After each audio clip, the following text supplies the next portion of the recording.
Hey folks, your OS Reviews. You're watching our retro throwback review of the iPod Touch 4th generation model, which was released in September of 2010. In this video, we'll also be discussing whether or not you should still pick one of these up in 2016 and as we head towards the start of 2017.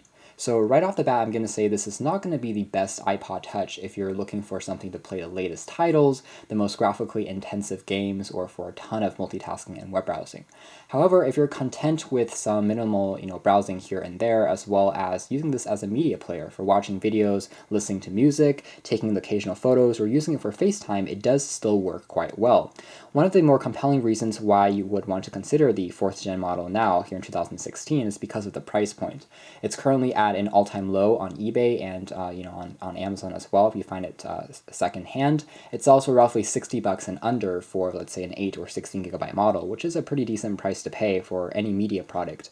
Of course, the bigger issue is a lot of our smartphones, if you pick up a budget Android smartphone, really can do all the things that an MP3 player or an MP4 player could have done a few years ago. So it makes a reason to get a standalone dedicated media player not as compelling, not as feature rich. But if you're giving this to a kid, or if you already have an Android phone and your friends and family members have iPhones or iPads, this might be the product for you to check out just because it does have FaceTime and it still allows you to communicate and talk to them using the front-facing camera over Wi-Fi, of course. So taking a quick look at the hardware first, the 4th generation iPod Touch, in terms of the overall look and finish, is more of a more classical kind of Apple iOS device just because it has a 3.5-inch display. Technically, it is a Retina screen with a pixels per inch of 326, which is pretty good. However, viewing angles on the screen are not as good as more recent Apple products. With that being said, text and images remain sharp and fairly saturated.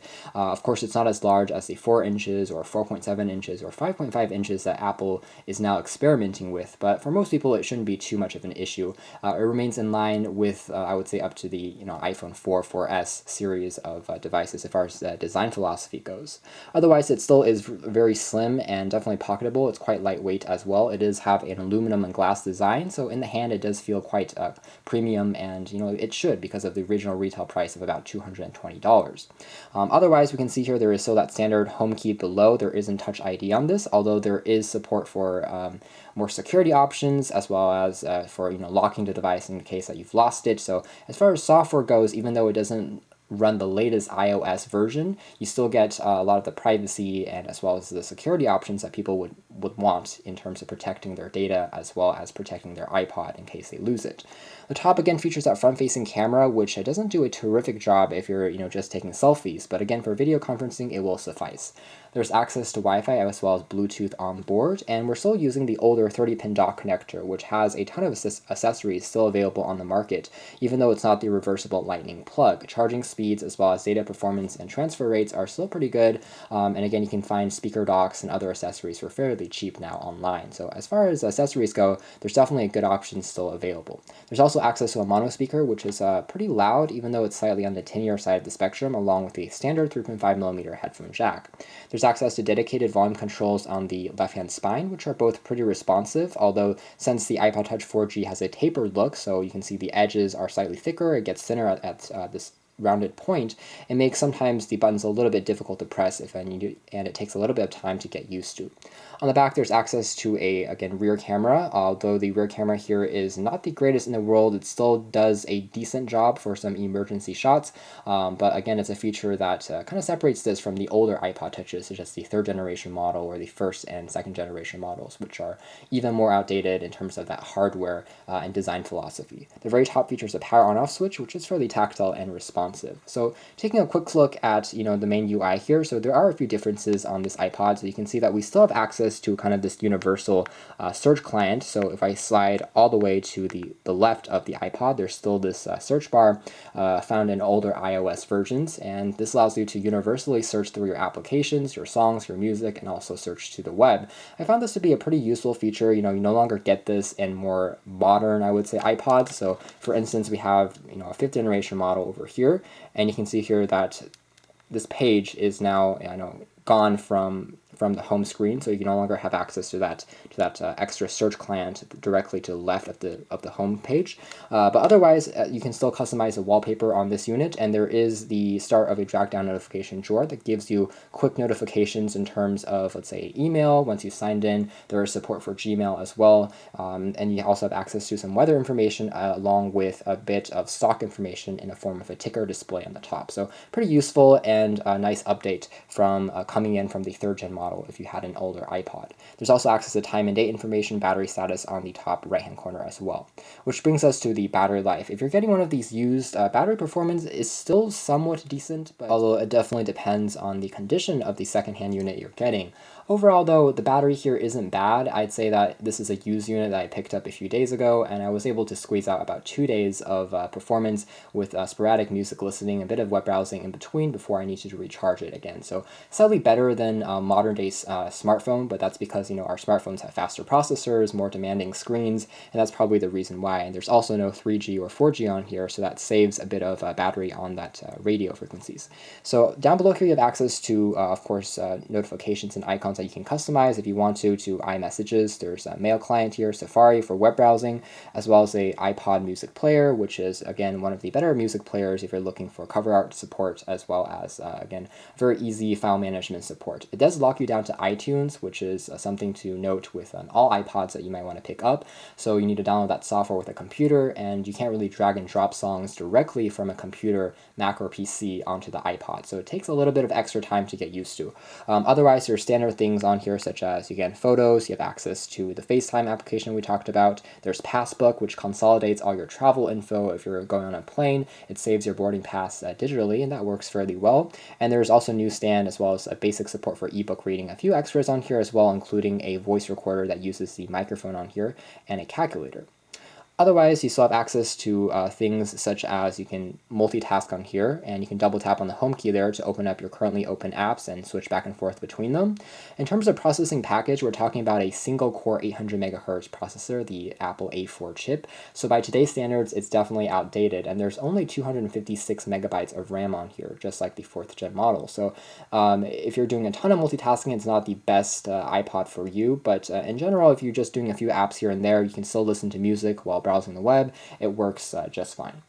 Otherwise, if we take a closer look now at some of the features, we're going to check out the camera first. Again, it's not the most impressive thing, so to speak. So if we have something here that we want to take a quick shot at, you can see how the viewing angles are acceptable. Colors are fairly natural looking, even though you can see how tap to focus, it's not extremely sharp. Shutter speeds are fairly fast, however. There's not a ton of settings that you can play around with either, unlike iPod Touch 5th generation model and above. So you do have the option to go through things like turn on the grid to get a more accurate sense of the image that you're capturing if you're framing it correctly, and you can of course switch to the front-facing camera, which you can use for video conferencing as well as for Skype calls, but that's basically it. So a very minimal and a very simplistic kind of UI. You can switch back to video recording as well, but it's by no means HD resolution. So as you can see here, details here are not the best in the world, but it will work for a quick maybe tweet on social media, or for posting again for friends and family to share, and for emergency situations. So that's something to quickly note.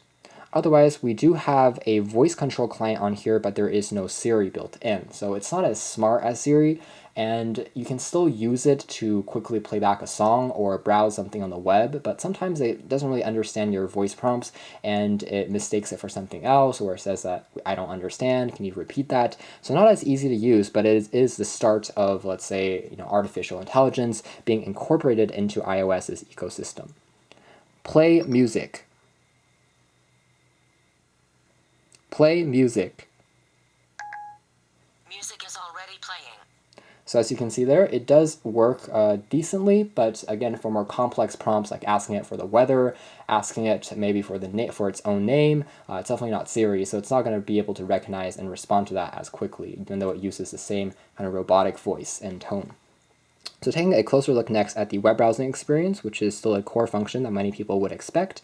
Safari still is a decent web browser. You have access to a Google search bar on the very top as well.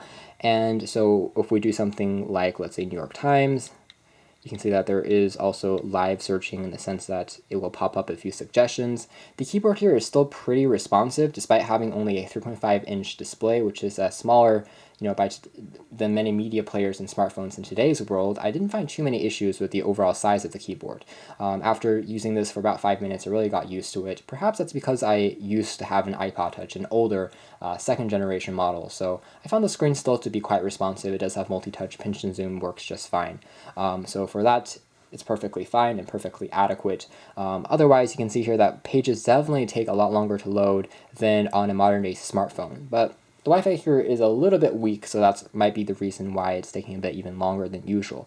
You can do things like tab browsing, which opens up multiple pages, and you can save them to your bookmarks as well, fairly standard stuff, as well as directly search through things like Wikipedia, and so on and so forth. Other quick things to note about this device in terms of specifications while we wait for the page to load would be that in terms of dimensions, we're talking about 4.4 inches height and 2.32 inches in width, as well as 0.28 inches in the depth department, so fairly slim. iPod Touches have been notoriously, fairly lightweight, so it's very good to take it with you in terms of the traveling companion. In terms of weight, we're talking about 101 grams, which is lighter than the previous generations of iPod Touches, but still heavier than the 5th and 6th gen models. Otherwise, we also have access to, in terms of battery size, to a 930 milliamp hour capacity battery, which again is better than the 3rd gen model, but not as good as the 5th and 6th gen models. So that's basically all these specs that are on here. As far as other input options as well as hardware things, you do have access to a built-in accelerometer, a gyroscope for gaming, all those things we've come to expect, and it is using the PowerVR SGX535 GPU for graphics, which is the same as the 3rd gen iPod Touch, so not too terribly impressive in that sense. So taking a closer look now at a bit of a jump cut, it seems that CenturyLink as a wireless internet provider is currently down. They've been experiencing quite a bit of spottiness lately, and I switched to a computer a few seconds ago to see if internet was still available, and it seems like it's currently gone, so not really the fault of the iPod there for taking a bit longer to load that page. Otherwise, if you're using this for viewing back YouTube videos, it does work. You can go to the mobile site directly from the Safari browser and play it back that way, or you can download an application from the App Store. So, of course, the iOS App Store, in addition to the Google Play Store, are still two of the largest mobile app stores currently on the market, so they do have a wide selection of applications. Of course, you're not going to be able to download the latest titles, but once you do want to install a title, it does allow you to actually download an older version of it. It pops up a notice, and then you can just proceed to download that, and most of the time it works just fine. Otherwise, again, in terms of gaming as well as productivity, you do have a lot of titles to select from, just because it does have a fairly sensitive accelerometer, and the screen itself is an overall pleasure to use for that. Otherwise, of course, you have access to quick things on here as well for maps, for offline navigation. You can save the maps once you've located a route that you want, of course, since you don't have wireless internet connectivity everywhere you go. There's also access to a few clients on here, such as notes, reminders, clocks, most things that you'll find with any other iPod, regardless of the generation. So fairly standard as far as the other features on here. So at the end of the day, I would say that the iPod Touch 4th generation model, it remains a pretty good iPod, which is to say that it's a great music player. The built-in speakers here are fairly decent, even though they could be a bit richer sounding. And of course, you have access to all the things that we love about an iPod, which is really easily able to store our favorite music content as well as playback videos fairly well. And with the 4th gen model, you can still use it for FaceTiming, which is pretty cool, especially if you have friends and family that are still using the Apple ecosystem as opposed to Google, where people might be using, let's say, WeChat or Skype. You can still interact with them this way. It's really low cost, but if you're picking this up and you're expecting the latest iOS version or expecting it to play the most demanding and latest of titles, then you'll probably be disappointed. But otherwise, it remains a pretty unique as well as attractive design overall. Thanks for watching this retro throwback overview and look at the iPod Touch 4th generation model here at OS Reviews.